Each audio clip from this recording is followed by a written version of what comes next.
আসসালামু আলাইকুম রহমতুল্লাহি ওবরকাতুহ। সম্মানিত দর্শক, পাকিস্তানের অন্যতম শীর্ষ জেনারেল, যাকে পাকিস্তানের যে শাসন কাঠামো রয়েছে সেক্ষেত্রে দ্বিতীয় গুরুত্বপূর্ণ ব্যক্তি হিসেবে ধরা হয়, এবং সেখানকার যিনি তাদের যেটা যৌথ বাহিনী, সেই যৌথ বাহিনীর প্রধান হিসেবেই ভদ্রলোকের পরিচিতি রয়েছে।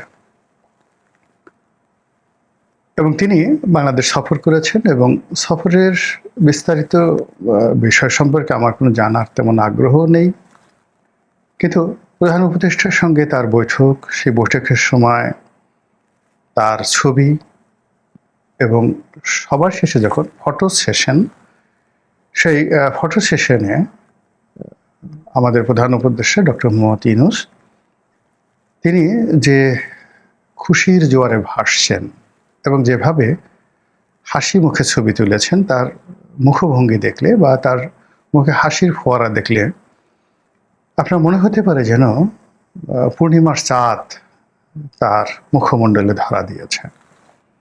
এমনি তিনি নানা রকম সমস্যার মধ্যে আছেন, বন্ধুহীন অবস্থায় আছেন, এবং চারিদিক থেকে নানা রকম গল্প গুজব, কেচ্ছা কাহিনী, নানা রকম যাকে বলা হয় থ্রেট, প্রেডিকশন, সেফ এক্সিটের বিভিন্ন রকম কথাবার্তা, নানা কিছু বলে এই প্রবীণ মানুষটির জীবন যখন তছনছ করে দেওয়া হচ্ছে, ঠিক সেই সময়টাতে পাকিস্তানের এরকম একজন গুরুত্বপূর্ণ জেনারেলের বাংলাদেশের সফর নিঃসন্দেহে খুবই তাৎপর্যপূর্ণ। তিনি প্রধান উপদেষ্টার সামনে বসেছিলেন খুবই দৃঢ়তার সঙ্গে, এবং নর্মালি প্রধান উপদেষ্টা আমাদের বাংলাদেশের প্রধানমন্ত্রী, তার সামনে তিনি যেভাবে বসবেন ওইভাবে না বসে তার হাতে যে লাঠিটি শোভা পাচ্ছিল, মানে আপনারা জানেন যে সেনাবাহিনীতে একটা নির্দিষ্ট পদ পদবিতে পৌঁছানোর পর তাদের হাতে একটা লাঠি দেয়া হয়, সামরিক লাঠি। এটা তাদের একটা অর্নামেন্ট, কিন্তু এই অর্নামেন্টটা তারা সব জায়গায় নিয়ে যান না অধীনস্থ, বিকজ তারা যখন সিনিয়র কারোর সঙ্গে দেখা করেন, কখনো এই লাঠি দূরে থাকে, কখনো বগলে থাকে। কিন্তু এই ভদ্রলোক যখন আমাদের প্রধান উপদেষ্টার সঙ্গে বৈঠক করছিলেন, তখন সেই লাঠিটি তার হাঁটুর উপরে ছিল বা রানের উপরে ছিল। এটা খুবই দৃষ্টিকটু, বাংলাদেশের জন্য অমর্যাদাকর, এবং এটা কোনো প্রোটোকলের মধ্যে পড়ে না, কোনো অবস্থাতেই প্রোটোকলের মধ্যে পড়ে না। যেখানে তার সঙ্গে দেখা করার জন্য আমাদের সালাউদ্দিন সাহেব, আমাদের মির্জা ফখরুল সাহেব, ওনাদের মতো মানুষের গলায় সিকিউরিটি পাস ঝুলিয়ে তারপরে তার সঙ্গে দেখা করতে হয়। এবং ছবিতে যখন যাকে বলা হয়, আমরা সালাউদ্দিন সাহেবকে দেখি প্রধান উপদেষ্টার পাশে, তখন প্রধান উপদেষ্টাকে ওইভাবে কখনোই হাসতে দেখিনি যেভাবে পাকিস্তানের জেনারেলের সঙ্গে তিনি হেসেছেন। আর এইভাবে লাঠি নিয়ে বসে কোনো সামরিক জেনারেল বিশ্বের অন্য কোনো দেশের রাষ্ট্রপ্রধানের সঙ্গে বা সরকার প্রধানের সঙ্গে বৈঠক করেছেন আমি বাপু এখন পর্যন্ত দেখিনি। এটা কেন বাংলাদেশে ঘটল? যদি এই পুরো বিষয়টি সরকারের পক্ষ থেকে বলা হয় একটু শান্তি পাব, সামরিক বাহিনীর পক্ষ থেকে বলা হয় একটু শান্তি পাবে। এর কারণ হলো ডক্টর মোহাম্মদ ইউনূসের সঙ্গে দেখা করতে গিয়ে আমাদের জেনারেল ওয়াকার, উনিও তো একজন ফুল জেনারেল, 4 স্টার জেনারেল, ওনারও তো একটা লাঠি আছে, তো উনি তো সেই লাঠিটা নিয়ে কখনো সেটা প্রদর্শন করেননি। কিংবা জেনারেল আসিফ মনির, ওনার বস জেনারেল না, উনি এখন ফিল্ড মার্শাল, পৃথিবীতে একমাত্র ফিল্ড মার্শাল, পাকিস্তানের যিনি সেনাপ্রধান, পৃথিবীর এই মুহূর্তে একমাত্র সার্ভিং ফিল্ড মার্শাল। তো উনি তো সৌদি আরব গেলেন, মোহাম্মদ বিন সালমানের সাথে বসলেন, মিস্টার ডোনাল্ড ট্রাম্পের সাথে বসলেন, আরও অনেকের সঙ্গে ওনার বৈঠক, কই ওনার হাতে কোনো লাঠি দেখলাম না। তো সেক্ষেত্রে ওনার বাহিনীর দ্বিতীয় গুরুত্বপূর্ণ ব্যক্তি আসিফ মনির, ফিল্ড মার্শাল আসিফ মনির প্রথম ব্যক্তি, আর দ্বিতীয় গুরুত্বপূর্ণ ব্যক্তি এই জেনারেল যিনি বাংলাদেশে আসছেন, আমি তার নামটা স্মরণই করতে চাই না। তো উনি একটা লাঠি নিয়ে আমাদের সেই প্রধান উপদেষ্টার সামনে বসেছেন, ভাগ্য ভালো ক্রস লেগ করেননি, পায়ের উপর পাতলে বসেননি। এটা আমাদেরকে ভীষণ রকমভাবে ইজ্জত করেছেন বা আমাদের সম্মান রক্ষা করেছেন। যদি লাঠিটা ওইভাবে পায়ের উপর রেখে পায়ের উপর পা তুলে তিনি বসতেন, বিশ্বাস করেন কি যে অপমান হতাম, আল্লাহ কিছুটা হলেও রক্ষা করেছেন। তো যাই হোক, এই যে ভদ্রলোক, তার মুখে কোনো হাসি ছিল না, অ্যাজ ইট ইজ তিনি কমান্ডে আছেন এবং কিছু একটা বলার চেষ্টা করছেন। সেটা ইতিবাচক নেতিবাচক যা কিছু হোক না কেন, মানে মনে হলো যে তার চেহারার মধ্যে একটা, যাকে বলা হয়, প্রভুত্ব ফুটে উঠেছে।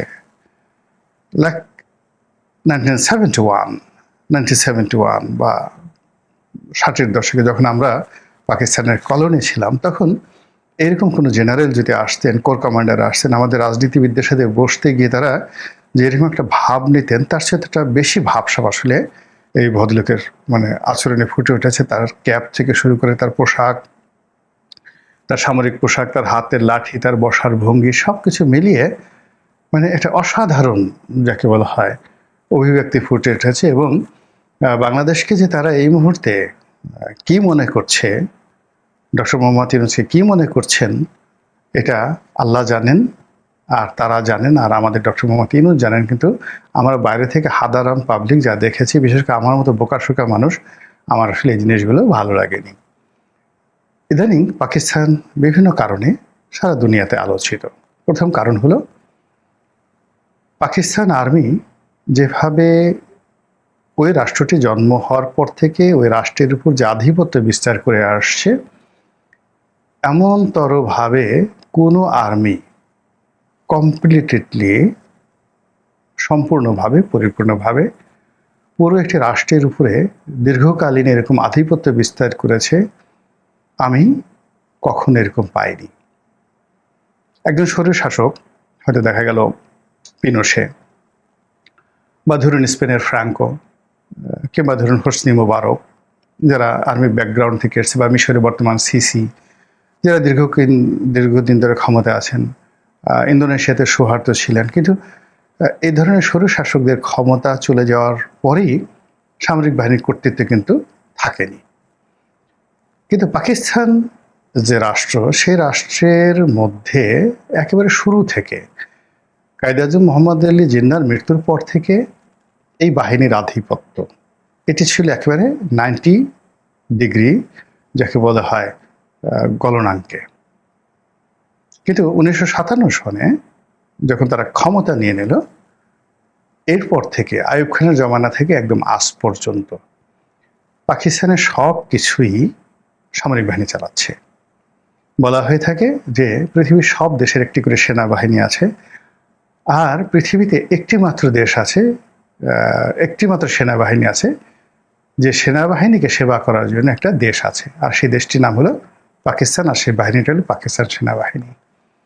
তো এই কারণে পাকিস্তান সেনাবাহিনীর এই দ্বিতীয় গুরুত্বপূর্ণ ব্যক্তির বাংলাদেশের এই সময় সফর, এটা যেন তেন ঘটনা নয়। পাকিস্তানের যিনি বর্তমান প্রধানমন্ত্রী রয়েছেন শাহবাজ শরীফ, এরকম 100 জন শাহবাজ শরীফ যদি এসে ডক্টর মোহাম্মদ ইউনূসের যমুনাতে 1 সপ্তাহ থাকতেন, মানে রাত্রি যাপন করতেন, একসাথে খাওয়া দাওয়া করতেন, সেটা যত না গুরুত্বপূর্ণ, তার চেয়ে এই সেনাবাহিনীর দ্বিতীয় গুরুত্বপূর্ণ ব্যক্তি তিনি এসে ওনার সামনে বসলে এটা মিলিটারি পয়েন্ট অফ ভিউ এবং পাকিস্তান রাষ্ট্রের যে দৃষ্টিভঙ্গির দিক থেকে এটা অতটা গুরুত্বপূর্ণ। এবং সারা পৃথিবী এখন দেখুন, যারা পাকিস্তানের সঙ্গে ডিল করতে চান, তারা রাজনৈতিক কারণে শাহবাজ শরীফকে ডাকেন, কিন্তু কন্টেম্পোরারি এই যে ভদ্রলোক বাংলাদেশে এলেন তাকেও ডাকেন, আর আসিফ মনির, ফিল্ড মার্শাল আসিফ মনির, তাকেও ডাকেন, সেটা আমেরিকা হোক আর সৌদি আরবিয়া হোক। তো সেক্ষেত্রে আমেরিকার মদদে পাকিস্তানের যে নতুন অভ্যুদয় ঘটেছে, এটি আমাদের এশিয়ার সাবকন্টিনেন্ট রাজনীতির জন্য একটি ভয়ঙ্কর দুঃসংবাদ। এই গেল এক। 2 নম্বর হলো যে পাকিস্তান এই মুহূর্তে তাদের যে সামরিক শক্তি, এটাকে পণ্য হিসেবে তারা বিক্রি করতে চাচ্ছে, ভাড়া দিতে চাচ্ছে, এবং তারা তাদের শ্রমশক্তি, তাদের যে এগ্রিকালচারাল প্রোডাক্ট বা তাদের যে শিল্পজাত দ্রব্য, এগুলো দিয়ে কোনো অবস্থাতেই দেশের অর্থনীতি চাঙ্গা করতে পারছে না। ফলে তাদের যে একটা বিশাল ইফেক্টিভ মিলিটারি পাওয়ার রয়েছে, সেই মিলিটারি পাওয়ারটাকে কাজে লাগিয়ে তারা অর্থ উপার্জন করতে চাচ্ছে। এর প্রেক্ষিতে তারা সেই যে সৌদি আরবের যে এই মুহূর্ত তাদের যে total royal safety and security, Saudi রাজ পরিবারের যে সেফটি সিকিউরিটি, এটার দায়িত্ব এখন পাকিস্তান আর্মির উপর পড়েছে। এর আগে পাকিস্তানের একজন সেনা প্রধানকে তারা ভাড়া করে নিয়েছিল সৌদি আরব, এবং তিনি অত্যন্ত সুন্দর, অনেক দিন থেকেই সৌদি আরবের সঙ্গে পাকিস্তানের একটা প্রথম থেকেই একটা দহরম মহরম সম্পর্ক। আর এই সম্পর্কটা একটু খারাপ হয়ে গিয়েছিল, যাকে বলা হয় যখন একটু মাথা উঁচু করে দাঁড়ানোর চেষ্টা করেছিলেন ইমরান খান ঠিক সেই সময়টিতে। কিন্তু ইমরান খান জেলে যাওয়ার পরে এটা আবার সেই সাবেক অবস্থাতে ফিরে এসেছে। তো এখন মানে সৌদি সেনাবাহিনীতে অত্যন্ত গুরুত্বপূর্ণ ভূমিকা পালন করছে পাকিস্তান সেনাবাহিনী, এবং যে কাজটি আমেরিকা করত, তো সেই আমেরিকার পরিবর্তে এখন সৌদি আরব এখানে পাকিস্তান আর্মিকে ব্যবহার করছে। আর এর পেছনে আমেরিকার গ্রিন সিগন্যাল রয়েছে। আমেরিকা যে ওখান থেকে মানে সৈন্যটা সরিয়ে নিয়ে এসেছে কৌশলগত কারণে, আর এখানে পাকিস্তানকে তারা ঢুকিয়ে দিয়েছে তাও কৌশলগত কারণে। বিকজ আমেরিকার যে এজেন্ডাগুলো, সেই এজেন্ডাগুলো মধ্যপ্রাচ্যের মুসলিম কান্ট্রিগুলোতে খ্রিস্টান সৈন্য দ্বারা, ইহুদি সৈন্য দ্বারা সেখানে আসলে বাস্তবায়ন করা সম্ভব নয়। এবং আমেরিকান সৈন্য যেখানে গ্যারিসন করেছে, অর্থাৎ ক্যান্টনমেন্ট করেছে, সেখানে তারা মদ খেত, হাফ প্যান্ট করে ঘুরত, এবং সেখানে তাদের যৌন চাহিদা মেটানোর জন্য বিশ্বের বিভিন্ন দেশ থেকে নারীদেরকে আনা হতো। এটা সৌদির যে কনজারভেটিভ সোসাইটি সেখানে নিদারুণ নেতিবাচক প্রতিক্রিয়া তৈরি করত। তো সেই জায়গাতে যখন পাকিস্তানের মুসলমান সৈন্যদেরকে পাঠানো হলো, এবং তারা যখন এই আমেরিকার পারপাসটাই সার্ভ করবে in a different shape, in a different name and fame,